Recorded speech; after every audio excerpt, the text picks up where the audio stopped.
Hi, it's Robin Sharma, the author of The Leader Who Had No Title. Welcome to this video. This is an exciting one, super tactical, super valuable as always. I'm going to dive right in on these ideas to become super successful, change your mindset, and truly not only dominate your field as the best there ever was. I mean, imagine if that was your standard. Literally, you want to be the undisputed heavyweight champion of your field, the best there ever was. You want to be the Picasso of what you do. So good, they cannot ignore you. You literally want to make history, not only with your work, but with your life. So a few ideas to help you do that. I'm going to get right into the first one. Cut your excuses in half and double the amount of action you take. You can make excuses or you can change the world, but you can't do both. I'll put it to you this way. If you look for your excuses, you'll find them. I'll put it to you this way, with deep respect as always. Your excuses are nothing more than the lies your fears have sold you. The more you recite your excuses, the more they start to imprint your subconscious, which then form your dominant beliefs, which then drive your performance. If you say, I'm not smart enough to be world class or to double your income, then that belief, according to the positive psychologist, will become a self-fulfilling prophecy. If you say, I don't have time to get fit like Madonna, then you actually will look for ways to fill your hours with too many busy things to do and not find the time to work out. If you say, I'm not in the right industry to get to world class, or if I don't have the right boss to be the Picasso for what I do, or the Lady Gaga, or the Bono, or the Da Vinci, then that belief will drive your performance and you will never be the Picasso of what you do. What I'm suggesting is cut your excuses in half. Actually, what I'm suggesting is you release your excuses as of today. Because you know what? Your excuses are not true. They're hallucinations. Step out of your excuses today and then not only cut your excuses in half, then double your action. You know this, but success is a numbers game. So you want to double your action. Make 10 times the calls that you're making. Work twice as hard as the competition, because here's something else you want to write down into your journal right now. Success is much less about IQ and much more about hard work. Second idea I want to share with you is leave the herd. To have the results only 5% of the population have in terms of your happiness, your fitness, your finances, your quality of your family, quality of your lifestyle.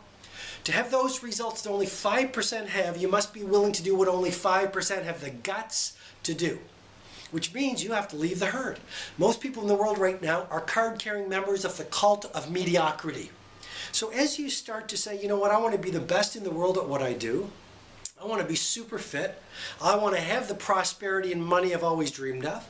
I want to travel the world. I want to have a great family life. I want to change the world with my life. Literally, your mindset and the way you're behaving will be different from 95% of the people who spend the best hours of their days watching television in a subdivision.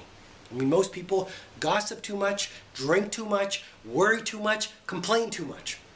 And as you leave the herd won't like it because you're disrupting the dominant values of the herd. And they get threatened because genius is an act that threatens people. I remember being in the Barcelona Picasso Museum and there was a sign that says, people were disturbed by the genius of Picasso. And I'm just suggesting to you, leave the herd. And as you leave the herd, people will criticize you. And I guess what I'm suggesting to you is if people don't laugh at you and criticize you, you're thinking too small and you're not doing very much.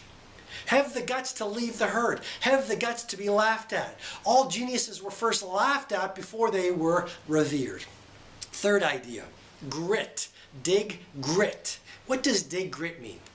Dig grit simply means that the number one factor of success, according to research, is a word called grit. It's not intelligence, not education, not being in the right industry, not being at the right time. It's about having grit, which means you just don't give up. It means you have ridiculous levels of persistence. It means you get bloodied and knocked down and you don't give up. And that's why Steve Jobs is so iconic. He had grit. I mean, everyone else in his industry had a vision, but it got diluted when they were laughed at or challenged. I mean, they told Steve Jobs 6 weeks before the release of the iPhone that the screen that he wanted, I mean, he said to his team, I want the icons on the iPhone to look so gorgeous people would lick or want to lick the iPhone screen. And they told him, Steve, that quality screen and that kind of glass has never been made before. And Steve Jobs said, no, we're not going to dilute the vision. This is my vision. You must find a way. 6 weeks later, the iPhone was released with the screen he wanted. He had grit. He didn't give up. He didn't do it for the money, because if you do it for the money, when you get laughed at or when you fail, you will give up. You've got to do it for the love. You've got to fall in love with your craft. Fall in love with your vision. You've got to have grit. You just can't give up. You want to out-fail the people around you and stay in the ring longer than anyone else thinks you have a right to do. I mean, all masters suffer more than other people. I just want to be really honest with you. The price of success, I mean, people say, you know, Bill Gates got lucky. Branson got lucky. Federer got lucky. You don't get lucky, you create lucky by not giving up and having grit and sticking with the vision longer than anyone has the right to tell you to do so. And then the final idea, and this might be a little interesting for you. We all talk about fitness. Yes, we all want to live longer. We all want to have more energy. You've heard me talk a lot about the value of fitness to double your performance, talking about serotonin and norepinephrine and dopamine and the reasons why you want to get fit, so you increase your focus, increase your energy. But here's a little spin on it. Get fit to be of use. I mean, ultimately, life is short. And the more fit you are, the more people you can help. The more fit you are, the more you can pursue your vision. The more fit you are, the more you'll have the energy and the stamina to change the world. So those are a few ideas to help you double your success and really get to your personal Mount Everest. And I'm really excited to share with you. If you look below, I've got a fantastic new workshop I'm offering. It's called the 48-Hour Transformation. I used to do an event that was world famous called the Awakening Best Self Weekend. About 3 years ago, I got bored with it. And so I haven't done a personal event in about 3 years. And so in June, if you look below, all the details are there. I'm opening up doors now. Information is below. But in June, I'll be doing a 2-day event, 48 hours, designed with one specific thing: to transform you, to transform the person that you are, to transform your mindset, to allow you to have inspiration you've never felt, to teach you exactly my most advanced tactics to transform your thinking, to transform your confidence, to help you become fearless, to transform your energy, to transform your relationships, to transform the way you live your life. This is 48 hours that will transform your life. You'll walk in on Saturday morning, you walk out Sunday, never the same. It is going to be an amazing event. People from around the world will show up. It will blow your mind what we have in store for you. The ideals you'll learn, the systems you'll learn, the tools you'll learn, the way you'll feel, the emotions you'll express. It's going to be magnificent. The 48-Hour Transformation this June. Fasten your seatbelts. Grab one of the limited seats.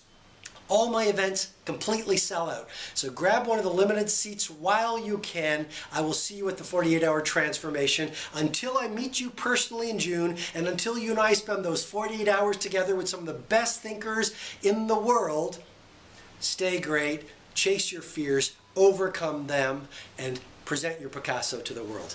Bye-bye.